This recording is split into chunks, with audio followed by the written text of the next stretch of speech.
Hey, so this video is a follow-up on my I bought a flipped Patek video of a couple of weeks ago. And that video was about, I found a Patek Philippe movement on a Swiss auction website, and I bought it for $400. And then after I bought it, I realized that it had been bought like a month before for $130. So I showed the website. Well, I tried to show the website, but the screen recorder wasn't on. So I had some people complain they wanted to know about that website. So first of all, I got the movement. So I'll show you that and discuss that. And then I'll show you that website. So the movement is a Patek Philippe 16250. It's a 16 millimeter movement. It's the smallest manual movement that Patek has ever made. That's what I read anyway. This is the watch that it would have been from, or maybe something a little bit older than this because of the style of the hands. But it's basically a Ladies Ellipse. And you can see why somebody might have, these watches had a lot of gold at the time. It's possible, even though it sells for $10,000 today, it's possible that somebody actually 20 or 30 years ago sold it for the gold. Either they didn't know that it had value, or at that time it was at a dip in the value. So anyway, that's that. And then I'm going to get into this in a minute, but I'll just say, when in that other video, I'm going to show you the website where I bought it. But in the other video, I said I would try to recase it. So one idea I have for recasing it, I already bought a new case, and this is the case, and you can see the case is very similar. Got some fingerprints on it already. It's very similar to this Patek Philippe Gondola case, which is also a lady's watch using the Cal 250. Now the problem is the Ellipse dial is not going to work in this case. But I was thinking I'll make some kind of template around it that I'll cut an oval out of. So you'll see it'll be framed by something. And for now, the case has a plastic insert. So that plastic insert would kind of frame it or hold it, but the dial is going to look bad with the paint around the edges. So I'll have to figure out something that's more consistent. It looks better. And I probably won't leave it in this case anyway. I just want to do something. So this case costs like $9. And the case is from, I just looked it up to see what the deal was with that. It was made or stamped by Chrono AG in Southern. It's a nice stainless steel case.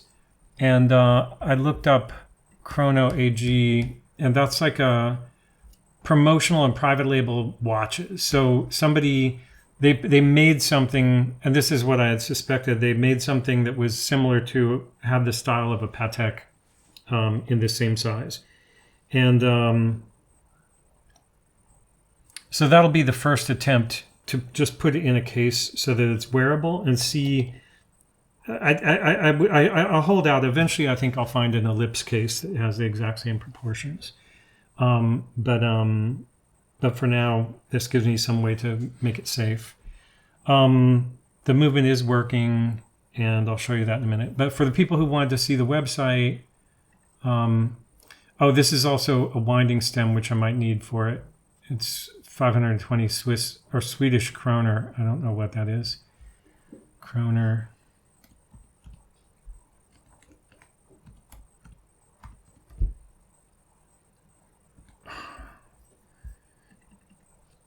What did I say, 550?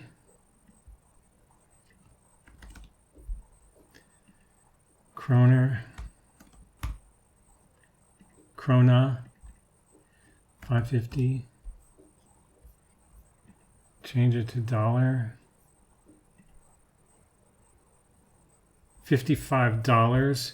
If it was $550, maybe it was $450, $520, whatever. So $50 for a stem for that. So again, like, I mean, I don't know, but I'm not going to debate or argue if I got ripped off paying $400 for this or not. But the cool thing about, or the thing I thought was funny about the flipper,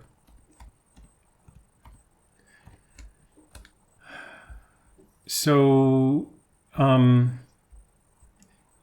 this is the website, ricardo.ch, and if I look at my favorites and then go down, you can see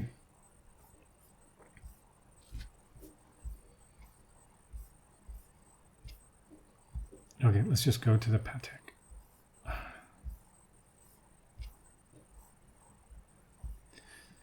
So this is the auction that I bought it on. These are the two pictures.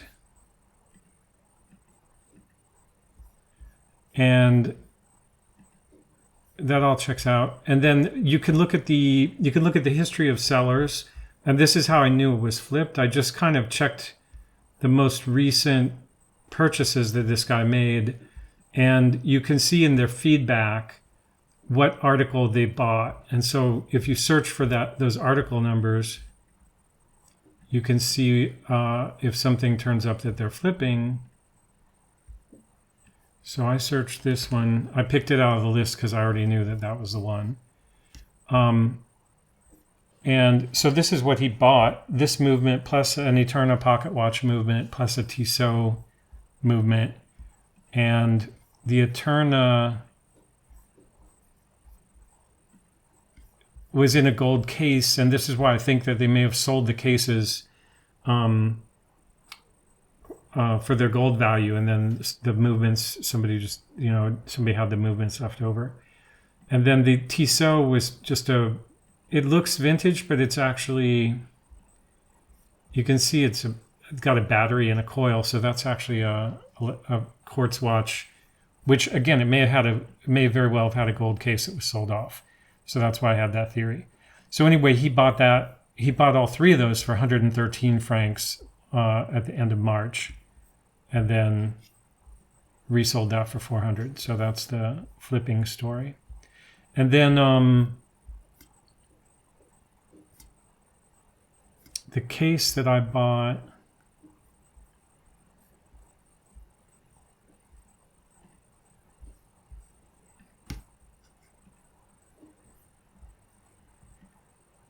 so this was 9 francs, $9 plus 4 for shipping in Switzerland.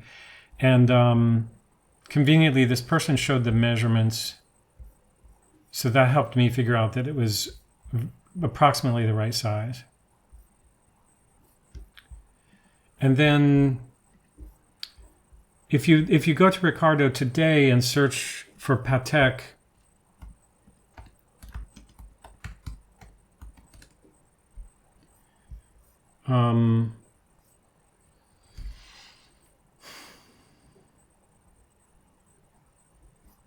there's a movement for sale this week, which ends on Sunday.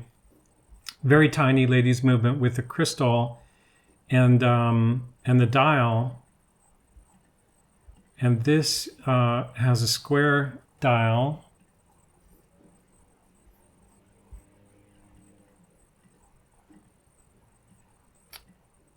And a signed crown. And right now it's only $51. And then there's some other ladies movements. The thing about these ladies movements too, like this Rolex, it's also, somebody's bid up to $50. You could make these into a ring, like a lady's ring. I think the Rolex says it's not working. No, it does. It is working. Rolex is working. This also has a signed crown. I mean, that is cool. I'm not going to bid on it, but it's there for So if we look at, I'll translate this.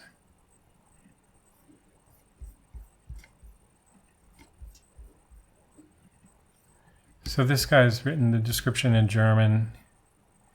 Postage is charged once, shipping abroad on request. Yeah. So that person will ship abroad. And then you have to pay by bank transfer, but that shouldn't be that difficult. And I think this seller is the same seller selling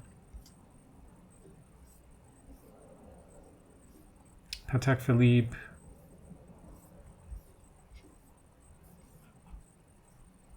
Audemars Piguet, I don't know how to pronounce that, Rolex, IWC. So this Audemars Piguet, does it have a dial? Oh, that's pretty cool. $4. Defective, so that one might not be working, but that's half the fun. And what else? So the other thing about Ricardo is just like, I'll go on here and just search for vintage automatic. Oh, I accidentally searched that vendor, so I want to go to the main page.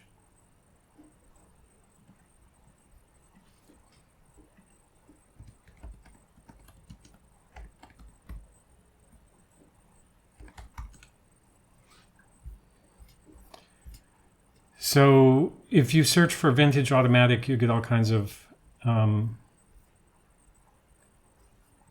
cheap old watches, and then you can, yeah, anyway, it's a fun website. And there's just not that many people bidding. Like that's the reason why everything is not a bargain. The buy it now stuff is not necessarily a bargain, but if you find something you want, nobody else wants it, you get a bargain if it's on auction. Okay, so now back to this. There's this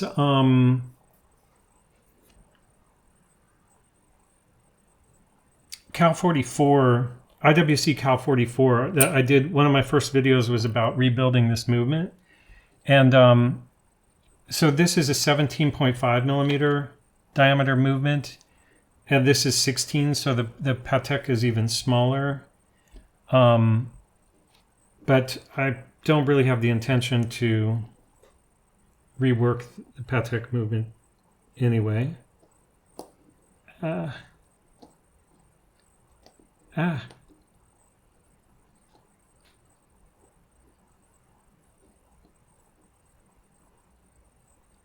This movement holder is not going to suffice for this.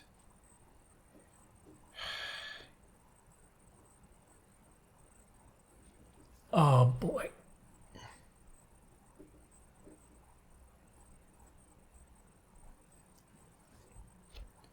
So I need to wind this.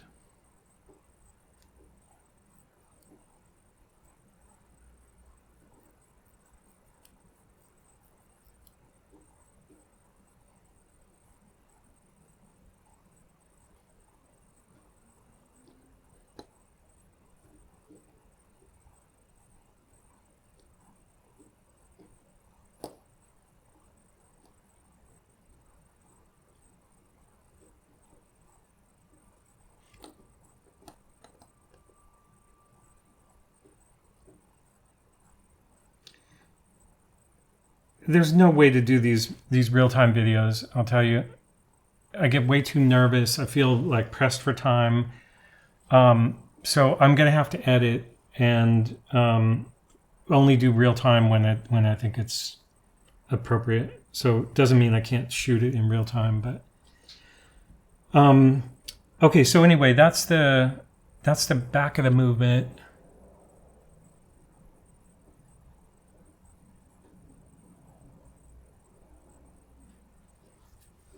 And the ideal thing for me would be to put that movement into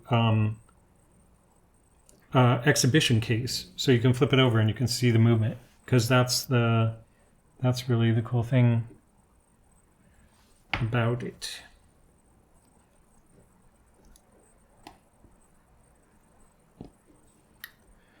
So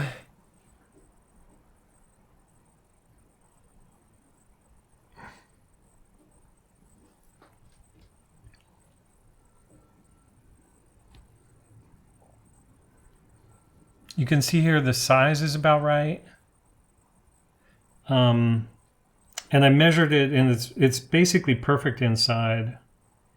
The only problem will be the stem might not be long enough, because this case wall thickness and the tube are kind of long. And I can't figure out if the stem, I haven't taken the stem and the crown off yet. Perhaps it would work with a different crown or something. This crown is not signed, so that's not a big deal. So that's the project. And I don't know how, I'm not ready to handle it right now, because I don't want to damage it. Already just touching it and flipping it over and trying to put it on here, there's a potential for like impacting the hands and bending them. And I just don't want to do that yet. I did want to do this though, which is, this is a little rig for my iPhone to do the close-ups.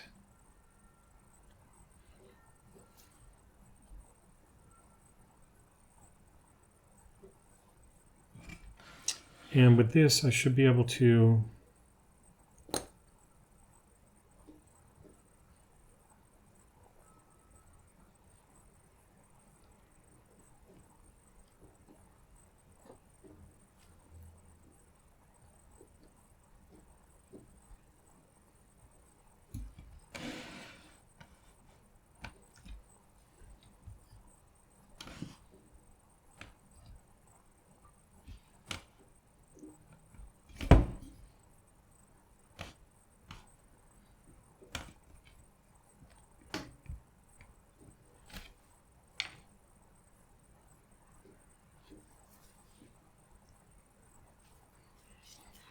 so that's a nice little close-up of that movement.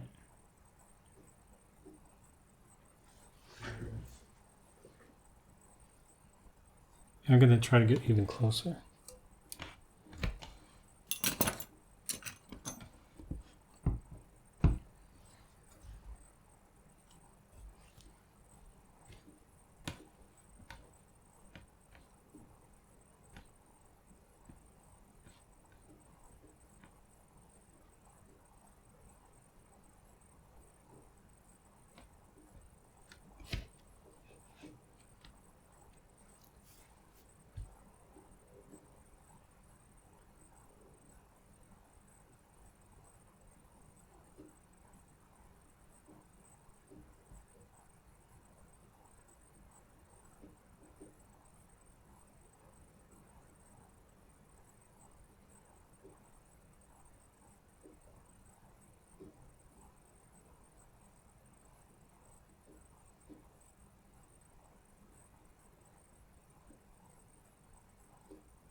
Okay, so that's the Patek Philippe story, the middle of the story, and the end of the story will be when it's in a case and working and wearable.